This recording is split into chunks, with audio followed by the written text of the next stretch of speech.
കഴിഞ്ഞാലേ നമ്മുടെ ജീവിതത്തിന് കരുത്തുറ്റൊരു ജീവിതം കെട്ടിപ്പടുത്തണം, ഒരു ബിൽഡിംഗ് കെട്ടിപ്പടുത്തണം. അതിൻ്റെ ബേസ് നന്നാവണം. നമ്മുടെ ജീവിതത്തിൽ പ്രതിസന്ധികൾ എന്ന് വിളിക്കുന്ന പ്രശ്നങ്ങളാണ് അതിൻ്റെ ബേസ് ആവുക. വളരെ ശക്തമായുള്ളൊരു പ്രതിസന്ധിയോടെ തന്നെയാണ് ഇന്നത്തെ ദിവസം തുടങ്ങിയത്.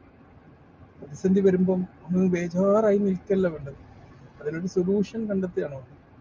ആ സൊല്യൂഷനാണ് അത് നമ്മൾ ജീവിതത്തിൻ്റെ അടിത്തറ കെട്ടിപ്പടുത്തുക എന്ന് പറഞ്ഞാൽ. അല്ലാണ്ട് അങ്ങോട്ട് വൈകാരികമായി അങ്ങോട്ട് ബേജാറായി അസ്വസ്ഥരായി ഇങ്ങനെ നിൽക്കലല്ല.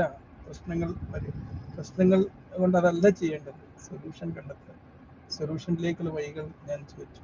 പ്രശ്നങ്ങളെ വ്യക്തിപരമായി എടുക്കാതിരിക്കുക. നമ്മൾ കുടുംബത്തിലോ നാട്ടിലോ സമൂഹത്തിലോ നിങ്ങൾ ഉൾപ്പെടുന്ന സാമൂഹ്യ വ്യവസ്ഥയിലോ എന്ത് പ്രശ്നം ഉണ്ടെങ്കിലും അതൊരു വ്യക്തിയും സ്വന്തമായി എടുക്കരുത്.